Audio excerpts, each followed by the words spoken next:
Live fitter and longer with the Fitzness Show, hosted by fitness expert, author, and TV personality Fitz Colin. She'll tell you why diets are dumb, supplements are snake oil, and the truth about how you can earn a lean, hard, pain-free, and athletic body. Now for our favorite bossy blonde, Fitz Colin. Well, hi, team. I'm Fitz Colin, your very bossy fitness pro from fitzness.com, and welcome to the Fitzness Show. Today, golly, I'm going to share an interview with you. I just completed it.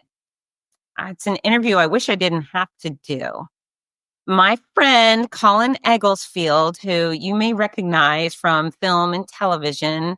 He was in All My Children. He's been on TV shows such as Melrose Place, The Client List. He was in the Kate Hudson movie, Something Borrowed. He's had an extensive career in Hollywood, always playing the hunky guy because that's what he is.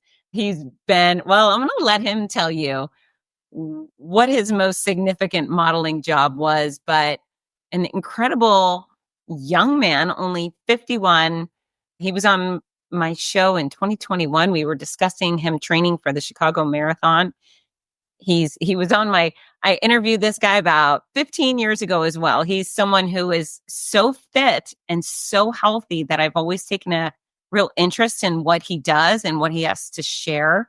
He's just a really wise guy too. And I don't mean wise guy, not a Weisenheimer. He's filled with wisdom. And he actually does a lot of work right now in his career to help people and guide them with wellness retreats. And he has some books out. ColinEgglesfield.com is where you could be looking him up right now. But Colin was just diagnosed for the third time with cancer. It's so upsetting. It's just so upsetting. You know, I pre my cancer diagnosis, there were, and like my dad and my grandparents and friends were diagnosed with cancer. But then I guess once I was diagnosed I get this real compassion because I've been there. It's so scary. It's so stressful. And now I have so many friends. My Cancer Comeback Series books has expanded my horizons, my realm of friends with cancer. And I'm grateful for those friends, but it's everywhere. And I don't know, the other day I was on Instagram and I see Colin in a hospital gown in a hospital setting, and he has incisions in his abdomen. And I just thought, what the hell is going on? And it's cancer. And so I reached out and I said, Colin, would you like to come on my show and share? And I knew he would because he's so open and he's so eager to share his experiences to better others. And he was as open and honest as a person can be. So his first two cancer diagnoses were testicular cancer, and this third was prostate cancer. Again, he's only 51. And what I find is that men aren't really comfortable talking about either type of cancer, where women, golly, we're standing on the top of roofs saying, hey, everybody, look at me, I have breast cancer, and I only have one boob or this or that. You know, women are so open discussing these difficult issues, and men not so much. I mean, obviously, removing testicles or having radiation would come with some obvious challenges to a man. And then removing your prostate also comes with some really difficult decision-making and possibly life-altering consequences. So I'm really grateful Colin agreed to come back on the Fitzness Show, and he just shared. And he's going to be okay. He's going to be okay. I believe he's going to be okay. But tough stuff, but boy, is this a good listen. Cancer, no cancer, he's got a lot of really interesting, valuable pieces of wisdom to share. And I think we should all hear it. And if you know any men, that's right. If you are a person who knows a man, you should make that man listen, because Colin's talking about the things men refuse to talk about. And then if you are a woman who cares about men and would like to be knowledgeable about some of the experiences a man in your life may endure at the hands of testicular or prostate cancer, you should listen. It is so good. And again, I'm so grateful for his time and willingness to share. So here he is, Colin Egglesfield. Okay. How you doing? I'm wonderful. Thank you. How are you doing? I still a bit sore, Okay. but I am feeling better than I did yesterday. So, I love that. I love that. So let's get right into it because I hate that you're going through it again. let me just adjust my lighting here. Sure. Yeah, it's been a crazy past few weeks, as I'm sure you can imagine. How's everything with your health? So I think I'm 4 years out of treatment and 5 years in remission. All right. Yeah. Yeah. Excellent. Yeah. So I'm doing great. So last time we talked was in 21 and you were telling me about having to deal with testicular cancer and marathon running. And now here we are. I was just on Instagram and I saw your image and I just about died inside. So what's going on, Colin? Yeah. It has been I would say, a very tumultuous, confusing, scary, relieving past few weeks. I was diagnosed with testicular cancer back in 2006 when I was working on all my children and got radiation treatment.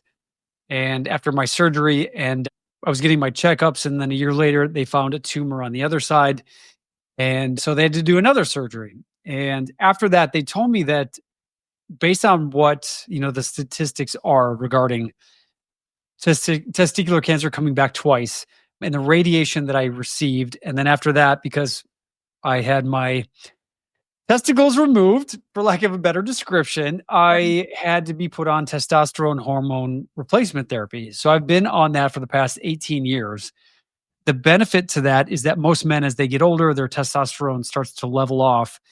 And most men, without them even knowing it, are chronically low on testosterone, which can affect mood, focus, sex drive, ambition, and testosterone also, though, can aggravate the prostate and accelerate inflammation and the acceleration of prostate cancer. Okay. So my doctors told me back then that we need to just keep monitoring you to make sure that you're not getting too much testosterone and that you're doing your PSAs. So the benefit to all of this is that I've been getting my checkups. I got my PSA checked again last year, and it was a little elevated. Normal PSAs are below 4. Mine was high 6s. If you are in advanced stage metastasized prostate cancer, it can go up to 20s. Okay. So I wasn't like too far out of the norm, but it was still out of the norm. And so that's just a blood test, correct? That's just a blood test. Yep. Okay. And this is where I think everyone needs to just get this simple blood test done because it's non-invasive, really, just doing a little blood test compared to some of these other exploratory biopsies and that sort of thing. It's a quick way for you to just kind of get a pulse on where you're at. And mine was in that range. And then, or actually it was low 7s. And I decided, you know what, I'm just going to wait maybe 6 months and get it tested again. And got it tested again. And it was high 6s. So it had gone down from low 7s to high 6s, but still outside the range. So my urologist recommended a biopsy. And I'm like, oh, come on, what are you talking about? Like this, Right. it's like so close. And he's like, look, we've got to look at the statistics and the data. And I'm sure you're hearing a lot of what people are talking about online right now, ivermectin, fenbendazole, and iodine, and all these, like, so many people are coming up or sharing their experiences of taking some of these medications. You've obviously heard of a lot of this stuff, right? You know what?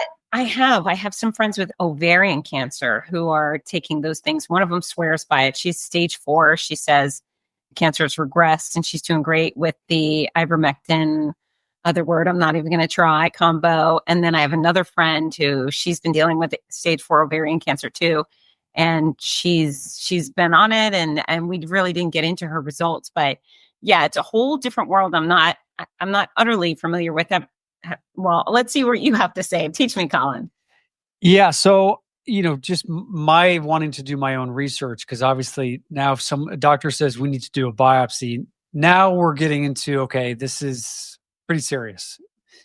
And I realized that, having gone through this whole cancer experience, 15 years ago, I feel like it took me a while to heal and to move on, not just physically, but emotionally, mentally. And then for a while, I was just not wanting to even have to deal with this again. Yeah. It took some time to think about it. I started talking to some other doctors, talked to my urologist from New York who did my surgeries. And the consensus that I kept hearing was that most men die with prostate cancer rather than from it. Most men get diagnosed with prostate cancer in their late 60s, 70s, and 80s. And that there's ways to treat it where it's not the massive decision of getting a prostatectomy where they go in and remove it. You can get these radiation pellets that are put in there that show a high degree of efficacy with shrinking the cancer tumors or whatever and putting it into some remission for a while. So I was looking over these different options, but they said we can't know anything or what to do until you get this biopsy. And so finally it's, all right, fine. I got to look at this and hit it straight on. So I went and got the biopsy. And that's a pretty uncomfortable experience where they ram the probe up, the rear end, and they, with 12 clicks of this machine, it's like you can hear it every time it clicks. And you're like, oh. So sorry. So walking out of there, just a little, sore. But after a week or two later, they came back and said that the Gleason score is what they use to determine the pattern and the size of the cancer cells that they find. And my Gleason score was, again, somewhat outside of the normal range on one side of my prostate. And so they recommended that, most men in this situation are in their 60s, 70s. We'd say, you know what, we can do the radiation pellets and you should be fine. Right. But they said, because you're 51, that if we do these pellets, first off, you've had radiation 15 years ago. So we don't recommend doing more radiation because that can cause scarring and complications later down the road. And you'll probably get into your 70s or 80s and may have some more prostate issues with other cancer tumors coming up. So we recommend you just removing it right now. However, prostate removal, because your prostate sits right underneath your bladder, the urethra that goes from your bladder, it goes right through your prostate. Really? Yes. Okay. Out through your unit. And that's right. When your urine goes through the prostate. There's 2 sphincters on either side of the prostate before your pelvic floor. So there's essentially 3 stop gaps that control your urine flow. When they take your prostate out, those 2 sphincters get removed, and now you only have your pelvic floor to control your urine flow. Okay. Because most men don't really focus on doing Kegel exercises. Most men's pelvic floors it's not tuned in to squeeze and control the urine flow. Okay. So that's the rehab that I'm going through right now, because I ended up doing the prostatectomy, is learning how to control that urine flow. So after the surgery, after they take the prostate, they have to reconnect the plumbing. So they have to then put a catheter inside. So that was fun, having that for the first 5 days, and your collection bag on a walker. Lord. And so it was full on. Thankfully, I had my girlfriend and good friend of mine staying with me to be able to make sure that this is taken care of. And I'm telling you, when your girlfriend changes your urine bag for you, this is the kind of person that you want, and that is a great life partner, I because agree. I think health issues really can test relationships and can make you really realize who your true friends are and the people that really love you. And this experience has really shown me who my real friends are. The outpouring of support has been amazing. But with the surgery, it's called the Da Vinci machine, where they do 6 incisions laparoscopically across your stomach. 1 through your belly button, 2 on either side, and then 1 above. And they insert these cameras and this mechanical arm, because the nerves that control your erection function cradle the prostate. And so they have to go in and essentially scrape out all the prostate tissue, and they've got to be careful not to nick any of these nerves, because if they do, it can affect your ability to get an erection later permanent on. damage. So with this machine, because it's robotically guided, they're able to be very precise and get as close to the nerve endings nerves as possible. But there's still a little bit of prostate tissue around there. And so this is where the monitoring comes in, and where you may hear, well, my uncle or my grandfather had prostate removal, but there is still possibility of the chance, because there's still some tissue there, that sometime down the road. So I've just got to continue to get my PSA checked. I'm doing my physical therapy for the Kegel exercises, and the protocol for prostatectomy afterwards is every day I take a Cialis, erectile function. Okay. It's like Viagra. Okay. And so on that every day. And so just even having this conversation, it may sound, or, just seem weird to be talking about urethras and penises and prostates and replumbing. But I think since I've been posting on social media, there's been a lot of outpouring and people asking questions like, so my husband was just diagnosed, or my uncle had this, or I'm speaking to a friend of mine because his father just got diagnosed with prostate cancer. So there's a lot of people with a lot of questions. And so this is where I feel just even having these honest conversations about what it entails, what it's like, the emotional roller coaster of, am I ever going to be able to have sex again? The urine, the incontinence, and how long is that going to last? And so thankfully, I feel like each day I'm feeling a little stronger. I'm almost 3 weeks. Thursday will be 3 weeks from my surgery, and I'm still really sore. Just hard to twist and move and cough, but it's just taking each day one day at a time, and I'm just more than anything grateful that part is done, and now I can focus on what I can do to get better. And we will be right back. Are you looking for the perfect gift for a loved one battling cancer? The Cancer Comeback series by Fitz offers hope, inspiration, and practical guidance. With Your Healthy Cancer Comeback, My Noisy Cancer Comeback, and The Healthy Cancer Comeback Journal. These books are a lifeline for all patients and survivors. Right now, you can order autographed copies at a special discount. Show your support and help a loved one go from sick to strong. Visit fitzness.com today. That's FITZNESS.com. Fitzness.com. We're back. Because leading up to that, you're hopeless. You feel helpless because you can't really do anything really about it, other than what I was doing research, trying to talk to other doctors and hearing about these other alternative ivermectin and some of the things. I asked my first urologist, and he was like, well, I don't know anything about that. And I said, well, have you ever heard of Dr. Joe Dispenza? Any of these like mindful, energetic, quantum healing modalities? And he was like, nope. I'm sure there's stuff out there, but I don't know what that is.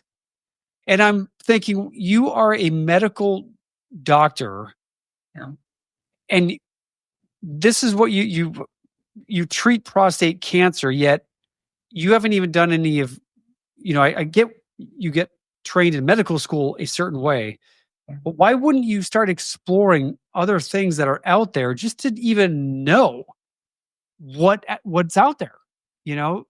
Right. They should be able to at least tell you why it's terrible or why it's useless. Right. Right.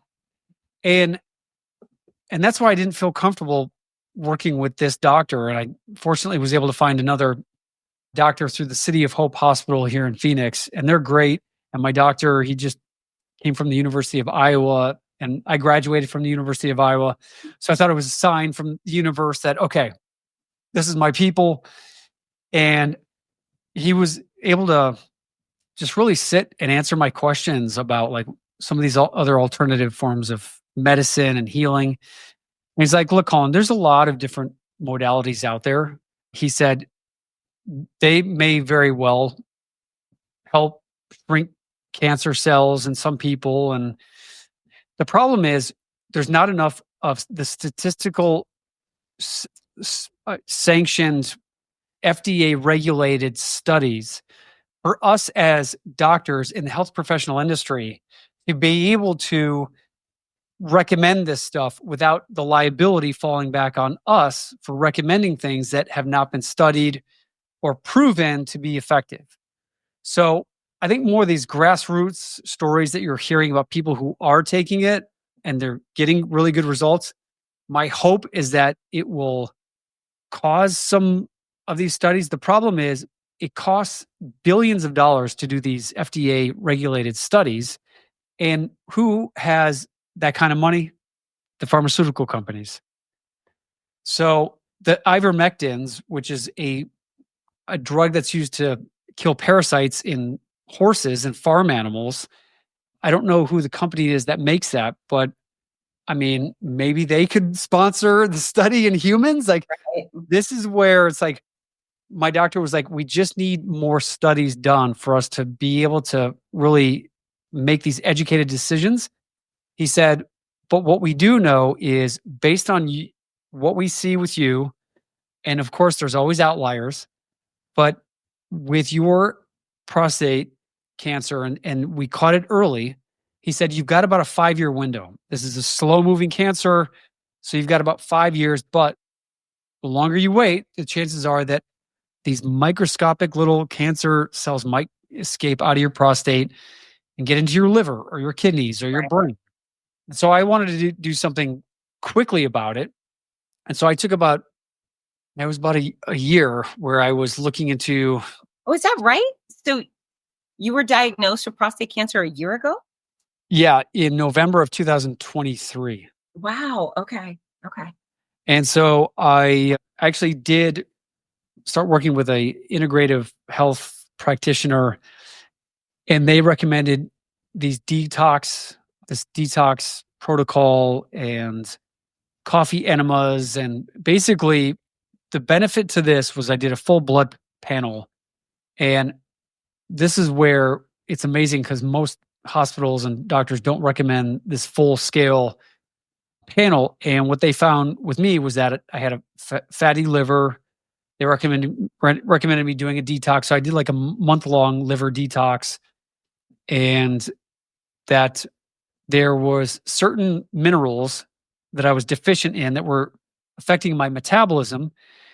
And they were saying how cancer is obviously it's the unregulated cell growth, where a cell gets to a point where it's either not getting what it needs to repair itself, or there's toxicity or parasites in the environment. And so that's why every person and everyone's case is different. And so you can't just say, well, ivermectin will work, or benzalkonium will work, or this will work. And so it is an art to all of this where you kind of have to experiment on your own self if you're willing to do that. And have you taken those drugs? I have not taken any of those drugs. Okay. How come you've chosen not to? Pardon? How come you've chosen not to? I was afraid that if I didn't do something soon enough, that I was risking the chances of the cancer cells spreading. I mean, also like in conjunction with, or was that just, and I'm not second guessing you. I'm learning about all of these, the ivermectin thing. It's very interesting to me how with COVID, how the world went nuts when people started saying, I'm taking ivermectin and it works. How the media was like, no, you can't have that drug that's been used for eons and guaranteed, safe for almost everybody. It was, I had never heard of ivermectin before, but it sure was curious how freaked out and how dare you even suggest it, even though people were saying it was helping them. So I'm fascinated by it. And what I'm curious about is, why can't we talk about this in the media? Why do people get shadow banned on social media? Like even Mel Gibson was on a podcast and he was like, they were taking, the Joe Rogan. Yeah. Uh-huh. Yes. And Joe Rogan was like, ivermectin. Bingo. Because for whatever reason, I don't know why, like what is Facebook, Meta, what does X and like, what is, like, are they beholden to the FDA, or like who is saying that this stuff can't be talked about? This is where it's really confusing, and it gets to be confused. It's just, I get there's a lot of money in pharmaceuticals, but I think at a certain point, if more and more people are starting to take these things and they're seeing results, hopefully, again, there's going to be some FDA regulated studies, and not that the FDA is the end all be all, because you hear stories about with the OxyContin scandal where the head of the FDA approved OxyContin and then ended up getting hired by them after he quit the FDA a few months later to go then be on the payroll of the Purdue family.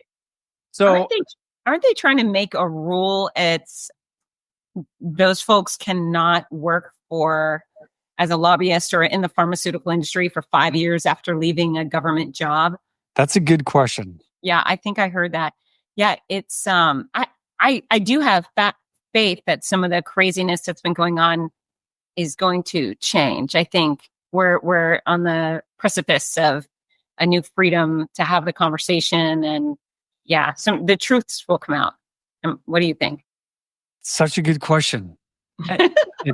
It's a really good question. What I'm really fascinated about is like quantum healing, and like what Joe Dispenza talks about in terms of doing the meditations and visualizing your healthy cells and your body being repaired. And even this integrative doctor that I was working with, I tried it for a few months of like really being conscious of what I was eating, to the point where like no seed oils and no processed foods and no this and coffee enemas. And is that exactly what it sounds like?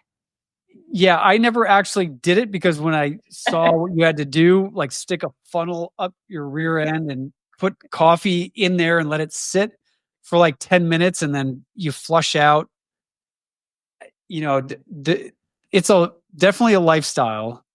And I feel like if I was living in a vacuum, I could practice all this stuff, but with traveling and going out for meetings and dinners, and it's really hard to eat healthy to the, like, on that type of level where you could at least even try to see if doing that would have an impact on cancer. And it got to the point where I was like, I have to make a decision here. Either I stay at home and be a monk and eat like chia seeds and drink water the rest of my life, or I just get the surgery and be able to live a normal life and not have to worry about, is this cancer going to spread any second? Well, yeah. I mean, that's the fear. I remember when I was diagnosed, the doctor said, you have breast cancer. It's already spread to your lymph nodes. It's running through you like wildfire. We need to treat you urgently and aggressively. And I just thought, okay, well, let's do it today. And they moved me rapidly. I think I started chemo 10 to 12 days later, but it still felt like forever thinking, oh my gosh, is it in my brain? Is it, and I'm not an overreactor, but the stress that comes along with a cancer diagnosis just brutal. So I saw your photo come up on your Instagram story of your surgery with the wounds on your awesome abs column, Colin, and I just thought, what's going on? And so dealing with that twice, I mean, I really, I don't fear a whole lot, but the thought of having to go through cancer again, it's just unbearable. So how have you been mentally? I mean, emotionally, I should say. Yeah, it's been ups and downs. Like some days I'm like, all right, I'm good. I got this. Woof, I'm feeling good. And then some days I'm just like, why do I feel so anxious and sad? And like I went into my physical therapy last Tuesday and she asked, so how you doing? And I just broke down. I was like, I don't know why I'm so emotional right now. I can't, this is so much. And I'm like, this all kind of, I've been working on this and trying to mentally prepare for all of this, but how can you mentally prepare for this? So I've just been really taking time to just go for walks and be around nature and slow down and not feel like I'm on any pace to get better, and just to give myself some grace to feel the feelings and let it out and talk about it. And what's helped is just sharing my message on social media and seeing so many people going through similar experiences and knowing that what I'm going through is helping other people. That's really been helpful. So I think you're incredibly, I hate to use the words that people always use, but really brave, Colin. I mean, when I went through it, I told people I have it, I'm going to be fine. And then I lied my whole way through. I just told everybody I was fine, even when I wasn't, because I just couldn't deal with not being, a ray of sunshine. That's my role in people's lives, right? But I find with prostate cancer, men are not talking about it. They're not talking about testicular cancer. And I'm sure you probably had zero people to look up to and go by their guidance. So it's really... I read Lance Armstrong's book this is 2005, before all the cycling stuff. Whether you like him or not, here's the thing. When he went through his cancer battle, my sister bought me his book. It's called It's More Than Just the Bike, or it's about more than just the bike or something. And just reading about someone at that type of prominence, having been able to move through this cancer journey and being okay, gave me hope and strength and encouragement that, you know what? Well, shit, if he can do it and he's back on the bike and he's living a pretty kick-ass life, then why can't I? So I think we do need these role models and inspirational figures in our life to just know that, okay, I'm not alone in this experience. Yeah. And that really helped me. Yeah, you're not. I mean, golly, you're so young. I was reading, it's interesting. Breast cancer is 1 in 8 women in America. Prostate cancer is 1 in 8 men. I did not know that. Really? Yeah. And then it's, under 50, the odds are really, really low. But once you hit that 50 to 60 range, it's like 1 in 54. So you're still really young for it, but guys just aren't talking about it. I remember, you're in the world, right? Once you tell people you have it, other people come out of the woodwork. Of course, my books, inspire that, but people are telling me about all the things. And I didn't know that having your prostate removed could cause erectile dysfunction. And one of my race friends told me he had it. And he was like, well, I just got married. And in my mind, all I could think is, oh my God, she wants you alive. But that wasn't my decision to say anything to him. But what a difficult decision for a man to have to make. I'm so grateful they have this robot that can help you get past that and still function fully. Yep. Well, we'll see. I'm still in the beginning phases of this recovery, but honestly, I'm just relieved that part is over, and now I'm determined to will myself back to full functionality. Well, if anybody can do it, Colin, it's you, right? Yeah, I mean, like to think. you're the guy. You're gonna have to come back on the Fitzness Yeah. show. I'll let you know how it's going. Let us know. So, how do you think your fitness and your health has paid off in this situation? I feel like my recovery has been very quick. And even doctors and physical therapists were like, wow, you're already up and walking and moving. And they're like, slow down, don't go too fast. And I think what's been great about being active and doing my weight training and biking and running is that, a lot of it is all about blood flow and making it, and the more active you are, the more blood flow gets to the parts of your body, and blood flow delivers nutrients to our cells, and it pulls away the toxins away from cells as well. So I feel like being active, and especially my cardiovascular, I was sitting, in the hospital, and the nurse took my blood pressure, and she was like, "Do you work out?" I was like, "Yeah, I do quite a bit of running and biking." She's like, "Yeah, your blood pressure is really low." And I was like, "Or your heart rate is really low." It was like 40 something. And she was like, "It's very common for athletes to have a low heart rate just because we're so used to, we train our bodies essentially to be very efficient with our blood flow." And so I feel like a lot of that has just helped me recover faster and be able to get up and move, starting to stretch a little more as well. Mhm. And yeah, and just focusing on trying to eat clean and Not healthy. And perfect, but better, right? pardon? Not perfectly, but healthy, right? Not, yeah. I mean, I guess by perfect, like I still like to eat bacon, even though, but I'll try to eat bacon without nitrates. Okay. I will, I'm pretty particular. I try to avoid eating bread. Like if it's a breakfast burrito and there's a little flour, in the tortilla, fine. But for the most part, I will, I'll try to skip as many carbs as possible, unless it's like a sweet potato where it's, all natural. I try to eat, lean meats, and I switched to chickpea pasta, but I just saw last week that a lot of chickpeas are sprayed with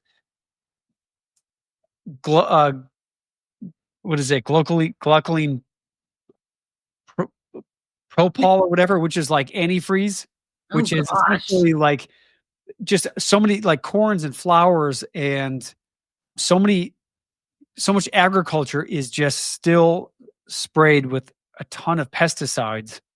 And this is where, like, you think about, well, why is the rate of cancer skyrocketing? And it makes sense if you're constantly eating pesticide laced food, and you're eating food that has a lot of just fake stuff in it. Went to the farmer's market here in Scottsdale, and there was a guy who made his own organic chocolate. And I was like, he said, there's no emulsifiers in here, like soy lecithin. Okay. And I said, well, yeah, what is that? I've seen soy lecithin in a lot of, because I love dark chocolate, and dark chocolate is healthy for you. It's got a lot of antioxidant properties. So I try to eat it every day, to be honest with you, even just like a little piece. And he said, the big manufacturers, when you heat the chocolate up so it gets liquidy, and then when you start to cool it down into the bars, the soy lecithin allows it, or it makes it so that it cools in an equal structure, so that the bar has that snap type of quality to it, and then it's all equal. He said if there's no soy lecithin or these emulsifiers, you may have one part of the chocolate that is like kind of really thick and strong, and another part will be really crumbly and fall apart.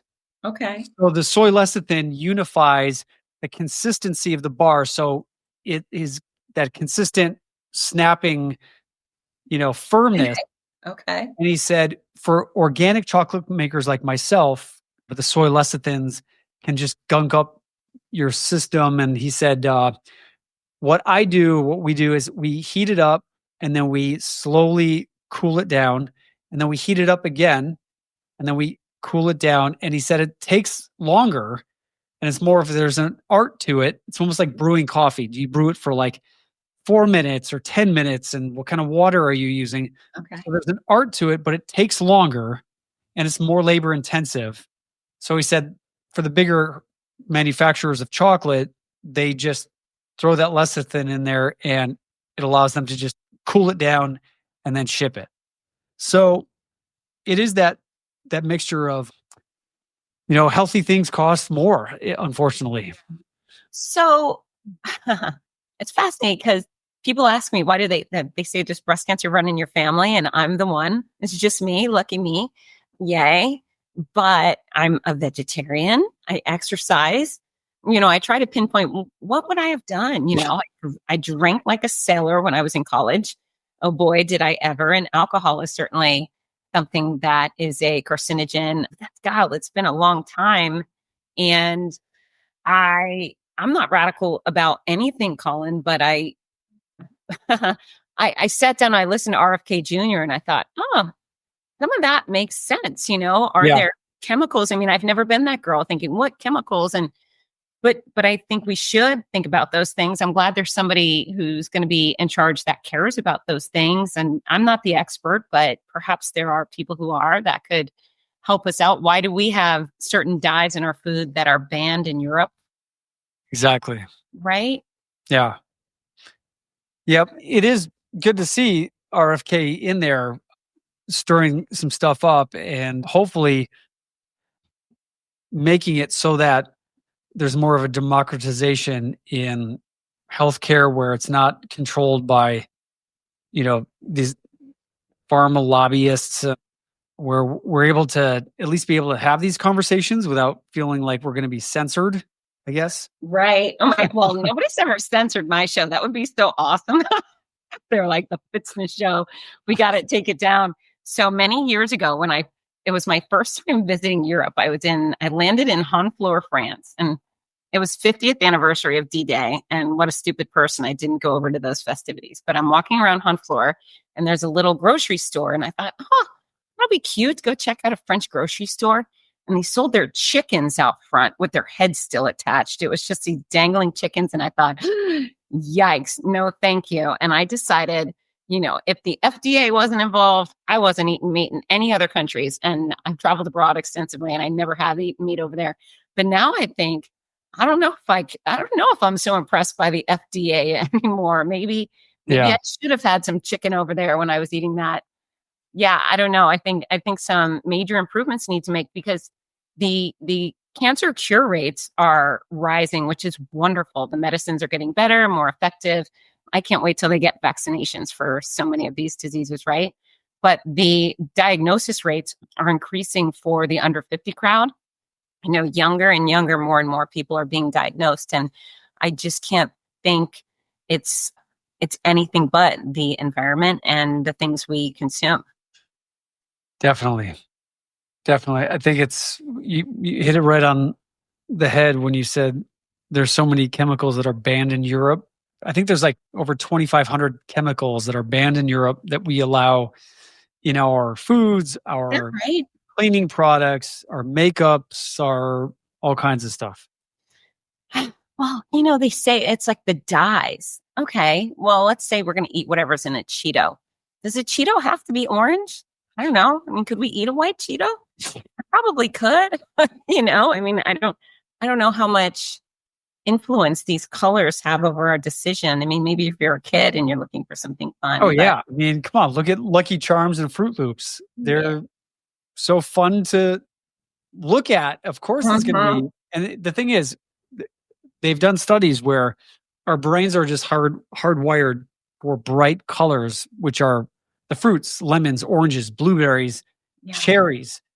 And so these food companies know that as long as they create these big, bright, enticing colors on these boxes, it triggers our reptilian brain to think that's food, that's sustenance, let's get it.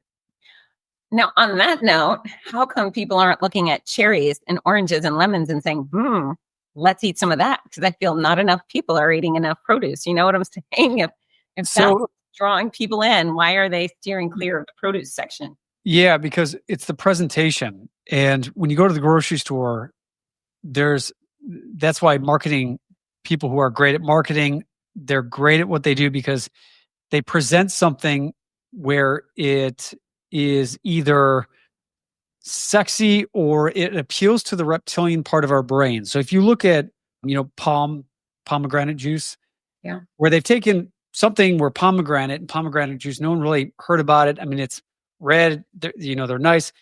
And then they create, cool logo with the heart on it. And they've had a cool marketing campaign about it. Marketing really has an effect on our subconscious decision making. And they say roughly over 90% of our decision making is subconsciously.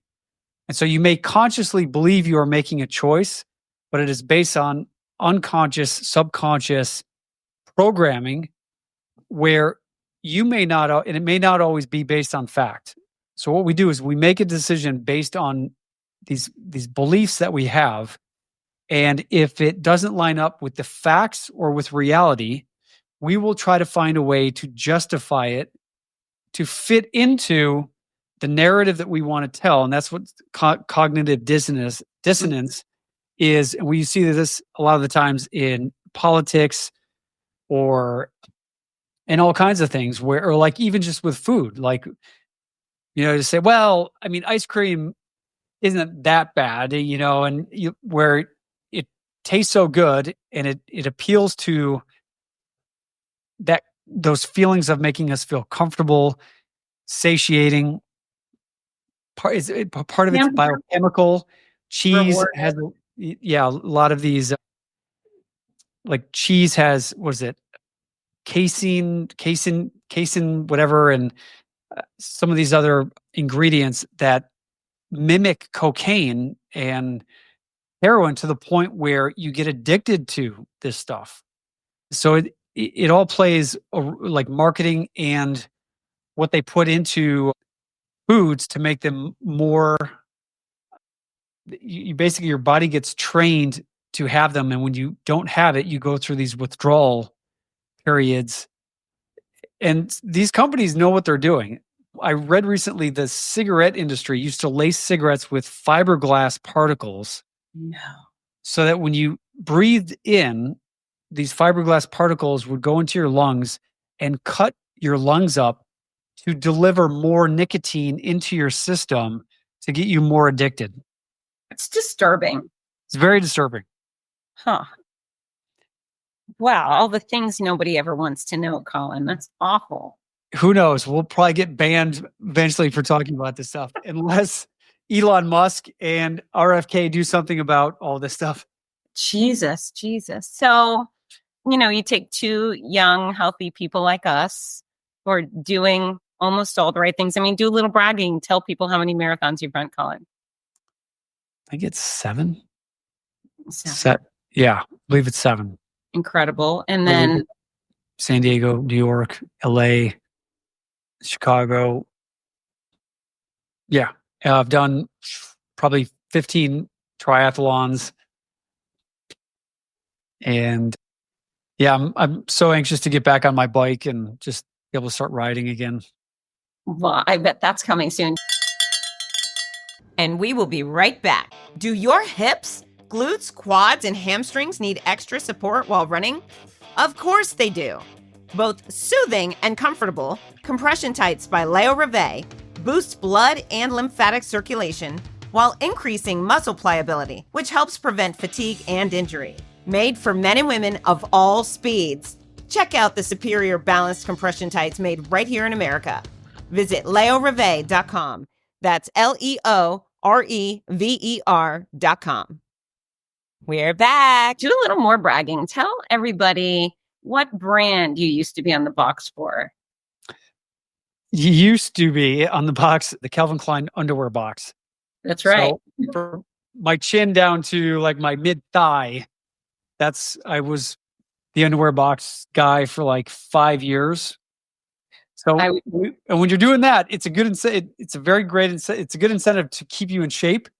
And working in front of the camera is a good incentive to make sure that you're eating healthy and you're hydrating. And One of the things that I really find fascinating is gut health. I really have realized that your gut health and what your biome is down there really has a lot to do with your mood, the health of your skin, just your autoimmune function. It's incredible.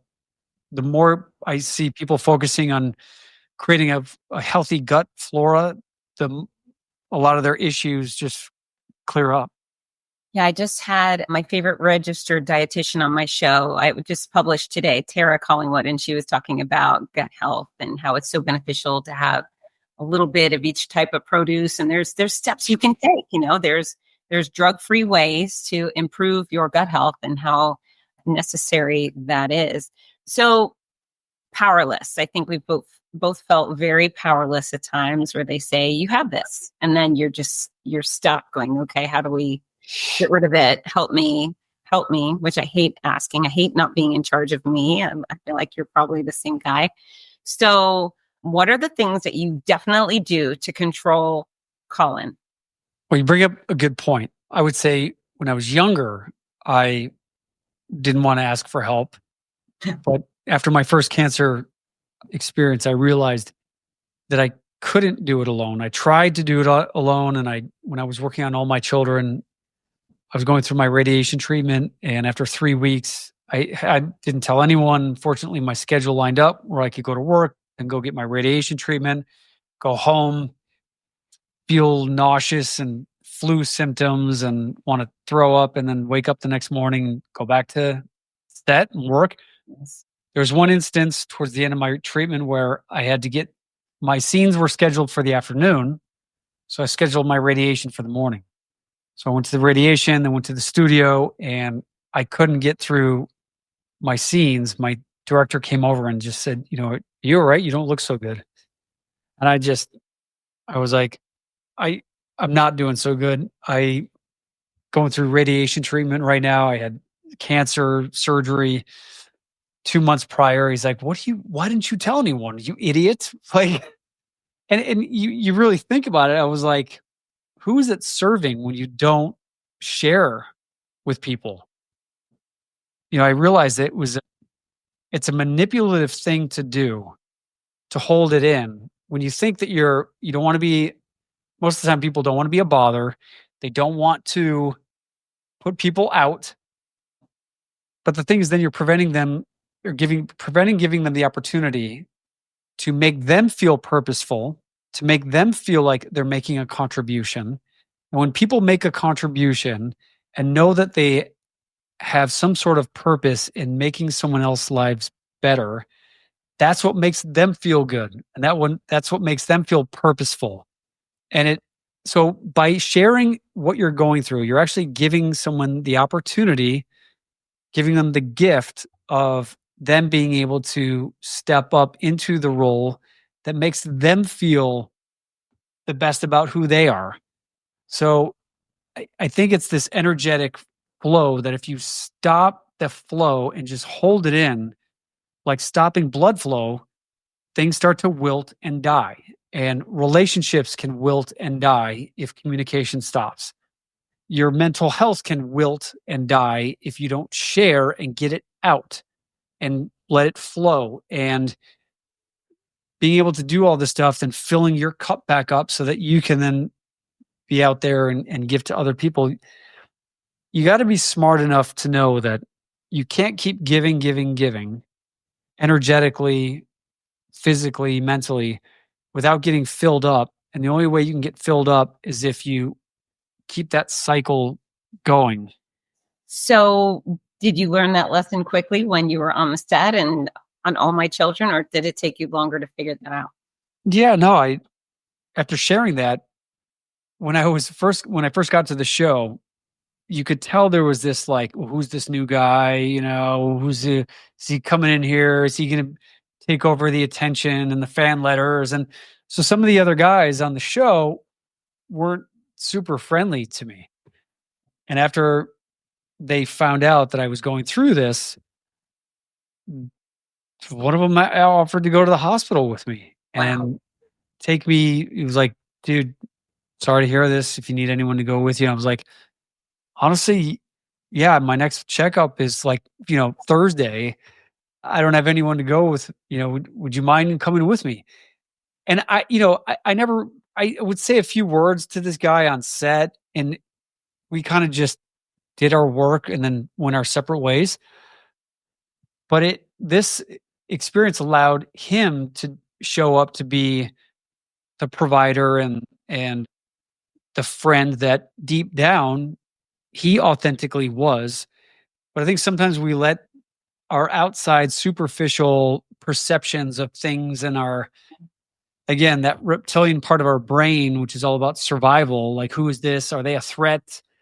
But the more that we just tune into our heart center, and I just keep focusing on trying to find out what is amazing about someone else. And once they see that you're interested and they see fully seen and heard by you, their walls will most likely go down and they will show up for you. And when these guys saw that my walls were down and that I was in a vulnerable position, then their walls went down because they realized, well, this guy's going through a really difficult time. Maybe he needs some help. So this is really helpful for men, I think, just being able to talk about this stuff and just say, you know what, I can't do this alone. Would you mind going to the hospital with me? And you know what? If they can't, then that's fine. People think, well, if I can't go, so you're going to think something bad. Like, no, this is where we got to have an honest conversation about, I will go if I can. If I can't, I will honestly let you know. And maybe I can help you find someone else who can. But people are afraid to have these conversations because people are just afraid of letting people down or putting people out or putting them in a situation. And people just, a lot of what I do and talk about, I teach a communications class. You can see here, over here, Beyond Impact. Okay. And it's Beyond Impact Communications Mastery. And a lot of what I've learned from my acting classes in terms of how to connect authentically with another human being is something that I found out in the real world is, thoroughly lacking. And my acting classes actually helped me become a better communicator in my real life relationships, more confident, just advocating for myself and speaking up for myself and just honestly sharing things that I'm going through and what I need. And there's a difference between neediness and needing something. Okay, that's brilliant. Right? And Yeah. I think a lot of people think like, well, if I ask for this, I don't want to appear needy. There is a difference where someone who's nagging and needy and someone who confidently asks for something that they need. Yeah. So a lot of it has to do with the way in which you communicate something, the way in which you ask. If you ask with confidence and certainty, that's what gets communicated to the other side, where people don't like neediness. They don't like weakness. It makes them feel insecure. And it's part of our genetics where we don't want to interact with people who are coming across or seemingly needy. But if someone says, I need some help and I can take care of this and I'm okay with this, I just need some help here. Would you be able to do that? Where it's an empowering conversation rather than a disempowering conversation. And this is some of the things that I talk about in my communications masterclass. And it's been profound to see some of the insights that I share with people, how their relationships shift and change, and changing our perceptions and perspectives on how we interact with people from a perspective of being right to a perspective of wanting to have a loving relationship. Because a lot of us want to be right. A lot of us want to see, honey, no, see, I told you I was right. See, but then that puts up a wall and prevents us from genuinely connecting with people. And it can be difficult because we've got to make some difficult decisions. And do you want to be right? Or do you want to have a loving relationship? And there's a middle ground there too, though. So I love that you went there. At the end of my show, we always do a communication tip of the show. I always ask my guests, give a communication tip. This anything to help you connect with other people better. And then we do the song of the show, which I'll have to do later. But brilliant. It's hard to ask for help. I remember, feeling like I'm a helper, not a helpee. Nobody helps Fitz Kohler. I when my mortal started showing, it was really uncomfortable. But then I just decided, okay, I needed people to help drive my kids to school. I was just too sick to do some of those things, and I also couldn't feed them. I couldn't cook. I couldn't do a lot of those things. And so people were offering, and I decided, okay, this is the time. I will accept this help, and then I will spend the rest of my life trying to make it up to everybody else, just trying to pay it forward. And, that works for me. And I do like helping, and it feels good. And then you're right. You got to let other people be that person, be the hero. Let them be the hero for the moment or the day. And it's just great advice. Now for guys, give some pointed advice for men going specifically through prostate cancer, from nuts and bolts of the science stuff or the emotional stuff. What are you going to share with them? Because guys don't like to talk about this stuff, or they're afraid to. So I have a chapter in my book that I wrote. It's called Agile Artist: Life Lessons from Hollywood and Beyond.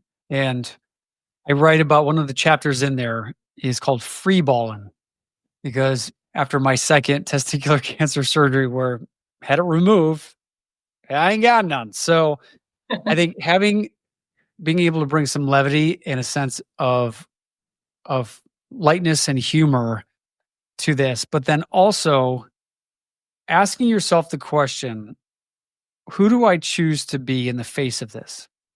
And do I want to be someone who can look this uncertain experience in the face and create some certainty and some grace and create a positive outcome for myself? Or am I going to let life and this cancer dictate who I am, what my life is going to be, and how I feel about it?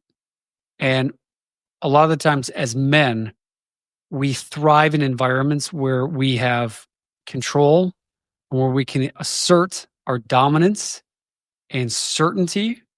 And that's why when men are out of control, a lot of the times they will resort to anger, because nothing gets you into certainty faster than getting angry. And so I think it's important that men go to the gym, put on your boxing gloves, tap into that masculine side of who you are, create that certainty. But we've also got to be careful about doing that in environments where it's safe, or we're doing that in the gym, in therapy sessions, with our friends, and be careful about unleashing that curiosity around people in your life, especially women who are mostly nurturing and wanting to provide these environments for us to feel safe in.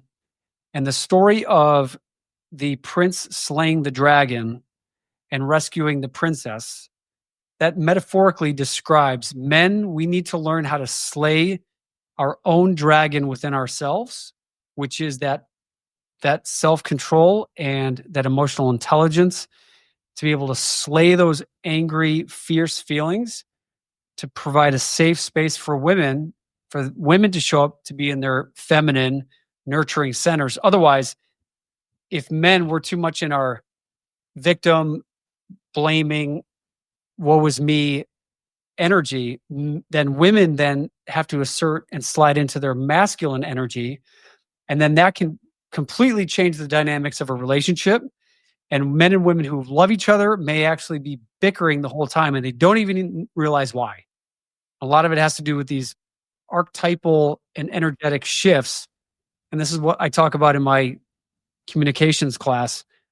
A lot of the stuff that we get trained in as actors about archetypes and personality types, and creating your self-identity to play the character you need to play. And this is what I teach and I share with men in terms of really don't be afraid or shy away from leaning into your masculinity. This is the time when you really need to do that, but know that there are safe spaces where you got to create to be able to do that. So then you can show up for the people in your life who are there to support you. Well said. Well said. I love that you are also of the nature of control what you can, right? You can't control everything, but there's certain things you can choose for yourself and practice, right? Yep. Huge. So what's next for you? Well, I've got to do my Kegel exercises. Right? Is that hard for a guy? It's not hard. It's just got to do them 10 times a day. And there's two different exercises. There's you flex that Kegel muscle, which is the muscle between your anus and your Penis. balls. Okay. And the physical therapist actually puts their hand there and will make sure that you're flexing the right muscles. Great. And so you hold it for a count of 5 and then let it go. And then take a breath in, breath out, and then hold in the Kegel for 5. I feel like we're doing this together now, Colin. Are we Kegeling? And then let go. And you do 10 sets of that. And you do 5 to 6 of those throughout the day. So roughly 50 to 60 of those. And then you do what are called quick flicks, where you hold, let go, hold, let go, hold, let go. And so this is very fun. Okay. we had to practice today flexing your pelvic floor muscle down there and then standing up. Tricky. And then flexing it and then sitting down.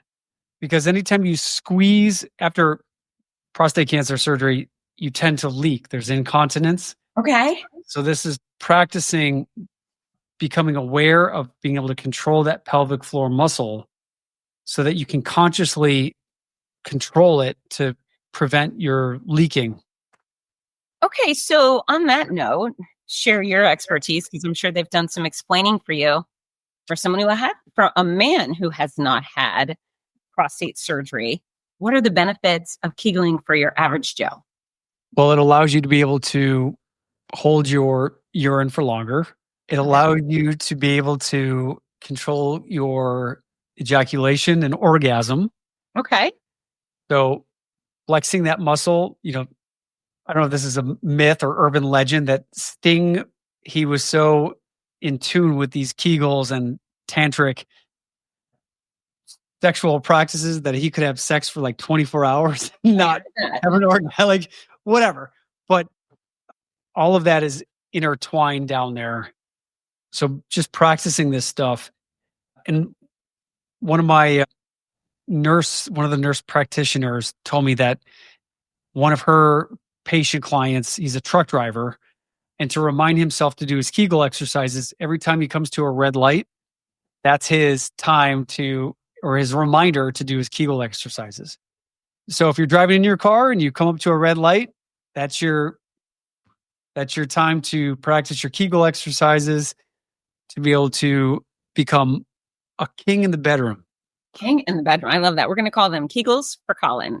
Every red light. And that's important. Like I do when I let my dogs out to go potty, I stretch my hips every time. So we're going to attach this new exciting exercise to red lights. That's great stuff. Did you ever think you'd be on a show teaching Kegels? No. But here we are. Here we are, and you're damn good at it. So something I would like to bring to your attention. One of the things I am doing right now is I'm doing my own 21 round challenge. So I had 21 rounds of chemo, and that was my least fun part of all my treatment. I had radiation and surgery, but chemo was the worst for me. And so what I've decided is I'm going to trade every one of my rounds of chemo for a round of adventure. Just something to turn my harrowing experiences into happiness. And so I've already completed 5, and they include running Boston Marathon. I did a Dancing with the Stars competition. And then recently I just swam with a bunch of whale sharks. And so I've got 16 more. And I'm still deciding what they're going to be, but maybe you could take, whether it's 21 rounds or 3 or whatever number you decide, and, purposely upgrade your life in exchange for the hard times. That's a good suggestion. I like it. I've always wanted to do a Spartan race. You've not done Spartan? Mm-mm. Oh, they're so fun. You would love Spartan. That's a Yeah. great choice. That's a good start. That was actually round number 1 for me. Okay. Yeah. Wow. So Wow. that's a good start, but Yeah. make a list. Yeah. I definitely want to do another marathon, and yeah, no, it's a good suggestion. I'll think on that. Yeah. Yeah. I mean, cancer certainly reminds us that life is short, right? Yep. Absolutely. Yeah. Force joy down your own damn throat. Why not? Mm-hmm. Mm-hmm. Okay, Colin. So I am going to ask you for song of the show. If our friends are out running the Chicago Marathon or doing a triathlon like you or walking their dogs, what song would you have them add to their playlist? I Want Something Just Like This by Coldplay. Well, that's a really good song. Or I think Why do you it's know something that just like this. Because it makes me present to the present moment. I want something just like this. Da-na-na, da-na-na, da-na-na. I can't sing, but it just makes you realize like what you have is most of the time more than what 95% of the people on this planet could ever dream of having. And most of the time, the things that are the most precious to us are right under our noses, and we're so focused on the next best thing that song always just snaps me right back into the present moment. It makes me appreciate, yes, I want something just like this. I love it. I love it. And you are cancer free right now, right, Colin? I am. They did the pathology on my lymph nodes and no signs of cancer. Thank God. And that's a big reason why I decided to do the surgery, because I didn't want to feel like a ticking time bomb. Yeah. Because when I did the testicular cancer, they did find cancer cells had gone throughout my body, and that's why they did the radiation. And I just didn't want to be in that disempowering place. I was like, this is something I can decide to do. And once I commit to it, boom, let's do it. Yeah. Cancer free. Cheers to that. Cheers to that. Hey, thank you so much for coming to share your story. I just think it's really important. Us girls, we yammer on about the stuff all the time. I mean, the millions of women willing to stand up and shout about their boobs, endless, but there's not so many men willing to do what you're doing right now. And I really think it's necessary. Oh, and we talked about statistics before. My favorite statistic for prostate cancer is that it's 99% of all cases are curable. Good to hear. Yeah. I try to not pay attention to too many statistics, because I think what happens then, your brain can get fixated on one demographic or the other. Right. And something that resonated with me when I was reading Lance Armstrong's book was that when he was diagnosed, he went to both the Houston Cancer Treatment Center and University of Indiana. And the doctor at the Houston Center said, yep, we've got a protocol, chemotherapy, and, high success rate of, shrinking tumors. And Lance said, well, will I be able to ride my bike afterwards? And the doctors at Houston said, no, unfortunately, it's going to damage your lungs. And it's just, don't expect to get back to where you were. And then he went to University of Indiana, and this doctor said, we're going to do this, we're going to do this, we're going to do this. And Lance said, so will I be able to get back on my bike? Yep. You're going to be back on your bike, and you're going to be better than you ever were before. And Lance was like, well, they just told me down to Houston, like these drugs. And he's like, nope, this is different. And he said, this is the way we do it. And don't worry, you're going to be back on your bike. And Lance asked him, well, how do you know that? And the doctor said, because as good as you are on the bike, I'm better as a doctor. Wow. And Lance was like, okay, I want to go with you. Yeah. And that's where the power of creating the certainty in your life has a huge impact on your outcome, on the way you show up, the way you wake up in the morning. And after Lance was treated and he was cancer free, he went back to go see that doctor again after a year later. And Lance was like, "You were right," and Lance was back cycling again. And the doctor was asked, I think Lance asked him, "So when you said that I was going to be okay and I was going to be cured and I was going to get back on my bike," he said, "Did you really believe that?" He said, "I have to believe it." And he said, "The statistics, if I gave you statistics, if I said it was 5% or 10%, your brain will go towards that. Well, I only have a 5% chance of survival or a 15%, and your brain will fixate on statistics." So this is where a lot of people will say, "Well, do you want to read about this? Do you want some literature about prostate cancer?" Nope. Yeah. I let the doctors do that stuff. I handle my mindset. I handle what I can control. I handle my well-being, my breath work, my diet, my exercise. Let the doctors worry about the statistics. Yeah. And I'm going to just do me. And I write in my calendar, and I created this 90-day playbook, which is all about creating certainty in your life. It's called the 90-day manifestation playbook. And so it's all about creating the certainty in your day by writing into this brain dump bucket what you have to accomplish for that week. And then every day you get the opportunity to create your day by writing in here who you choose to be as your self identity, what you want to manifest for the day. I've got your check ins for 6 glasses of water, your 2 workouts, or your workout, your 2 meditations. And then over here, you have chakras, which are all about repeating the mantra of who you are. So there's 7 chakras. The mantras are: I know, I see, I speak, I love, I do, I feel, and I am. And so every day you can create the energetic, clockwise, open circular motion of opening up your chakras and just repeating, I know that I'm healthy. I see that I'm going to have an amazing life ahead of me with an amazing family. I speak the truth and I ask for help. I love myself and everyone around me. And I love this experience is allowing me to wake up to the challenges and what's important in life. I do the things that most people will never even think of doing. I feel strong and healthy. And I am the most badass motherfucker that ever walked this planet. And cancer doesn't have a chance against me. I love it. I love it. Hey, Colin, where can people find you? So they're going to hang out, they're going to stop listening to this show, and they're going to go straight to your website and to find you on socials.